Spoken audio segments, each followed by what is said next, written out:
मध्ये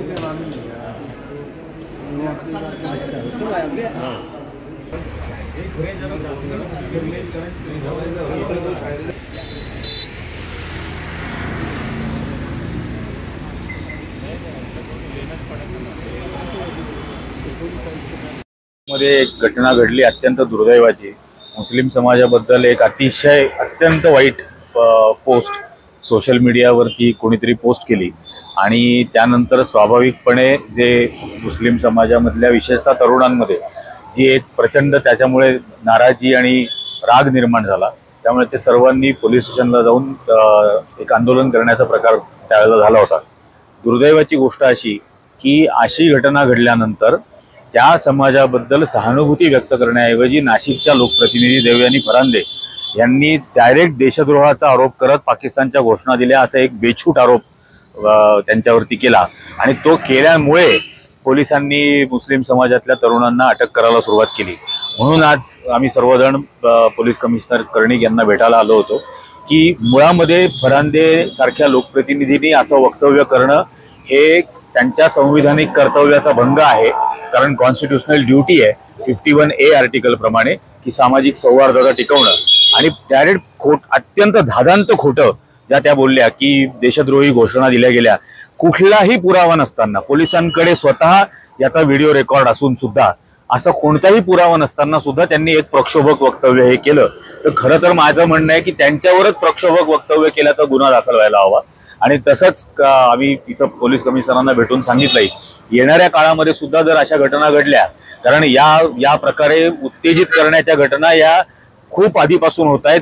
सुरेश चव्हाणके सुदर्शन चॅनलचा संपादक याच्या नाशिकमधल्या भाषणं, राणेंची नाशिकमधली भाषणं सातत्याने मुस्लिम समुदायाला उत्तेजित करण्याचा प्रयत्न केला गेला आणि त्याचा काहीसा परिपाक अतिशय सौम्य त्याचा परिणाम हा यावेळच्या घटनेमध्ये दिसला। येणाऱ्या काळामध्ये या लोकांतर्फे अशाच पद्धतीने वातावरण खराब करण्याचा प्रयत्न होईल तर तो होऊ नये आणि असा प्रयत्न करणाऱ्यांवर पोलिसांनी कारवाई करावी ही प्रमुख मागणी या आजच्या प्रसंगी होती। त्या पद्धतीचं आम्ही त्यांना आज निवेदनही दिलं। आज नाशिकचे पोलीस आयुक्त आदरणीय कर्णिक साहेबांच्या भेटीसाठी नाशिकतील संविधानप्रेमी नागरिक नाशिककरांच्या वतीने आम्ही आज एक निवेदन दिलेलं आहे। उपनगर परिसरामध्ये ज्या पद्धतीने घटना घडली आणि त्यानंतर अनेक तरुणांना जेलमध्ये टाकण्याचं काम सुरू आहे, या घटनेचा आम्ही प्रथमतः निषेध व्यक्त केलेला आहे। ज्या पद्धतीने तोडफोड झाली असेल हे सुद्धा चुकीचं आहे, परंतु त्यानंतर ज्या पद्धतीने ज्या कार्यकर्त्यांचा समावेश नसताना त्या ठिकाणी त्यांचे नावं टाकण्यात आलेले आहेत, त्यांच्यावरती गुन्हे दाखल करण्यात आलेले आहेत, या संदर्भात आम्ही आयुक्त साहेबांना लक्षात आणून दिलं की जे खरोखर दोषी नसतील यांच्यावरती कारवाई होता कामा नये। त्याचप्रमाणे नाशिक शहरामध्ये गेले 4 महिन्यापासून 6 महिन्यापासून अनेक राजकीय नेते ज्या पद्धतीने धार्मिक द्वेष पसरवणारं वक्तव्य करतायत, अशा वक्तव्य करणाऱ्या राजकीय नेत्यांवरती कारवाई केली पाहिजे, त्यांना समज दिली पाहिजे आणि नाशिकची शांतता अबाधित राहिली पाहिजे। यासाठी या पुढच्या काळात आम्ही सर्व प्रयत्न करणार आहोत। पोलीस प्रशासनाने सुद्धा साथ द्यावी आणि चुकीच्या पद्धतीने कारवाई तरुणांवरती करू नये असं आवाहन आम्ही त्यांना केलंय। त्यांनी आमचे सर्व मुद्दे समजून घेतलेत, निवेदन स्वीकारलेलं आहे आणि नाशिकची शहराची शांतता अबाधित राखण्यासाठी आणि धार्मिक दृष्ट्या तेढ पसरण्यावरती कठोर कारवाई करू अशा प्रकारचं आश्वासित त्यांनी आम्हाला केलेलं आहे।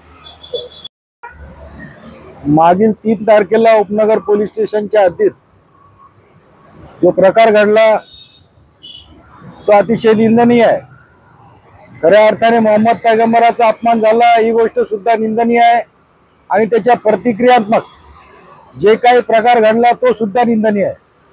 परंतु त्यानंतर अचानकपणे 15 दिवसानंतर या शहराच्या आमदारांना साक्षात्कार झाला आणि त्या साक्षात्कारातून त्यांनी पत्रकार परिषद घेऊन एक खोटी बातमी पसरवली का तिथे पाकिस्तान जिंदाबादच्या घोषणा दिल्या गेल्या, परंतु ही खोटी बातमी पोलीस रेकॉर्डला किंवा पोलीस स्टेशनला कुठेही नाही आणि कोणत्याही ठिकाणी अशा प्रकारचा पुरावा उपलब्ध नसताना एका लोकप्रतिनिधीने अशा एखाद्या समाजावर अशा गंभीर प्रकारचा आरोप करणं हे चुकीचं आहे।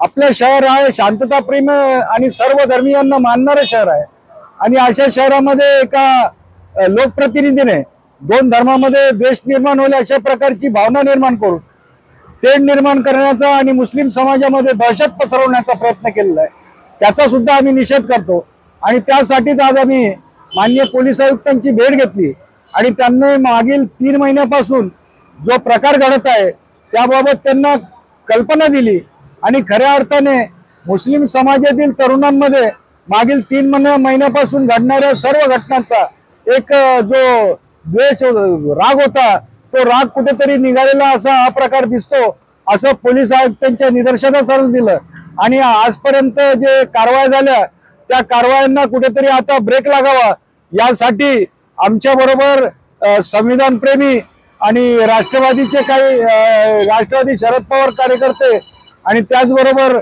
आम आदमी पक्षाचे कार्यकर्ते RPIचे कार्यकर्ते उन्होंने साहेब त्याचबरोबर पत्रकार निरंजनजी टकले साहेब यांनी सुद्धा आयुक्तांच्या या सर्व गोष्टी निदर्शनास आणून दिल्या आणि ही कारवाई आता येथे थांबवावी अशी विनंती त्यांना केलेली आणि लक्षात आलेलं आहे त्यामुळे यापुढे ही कारवाई थांबेल अशी आम्हाला आशा आहे।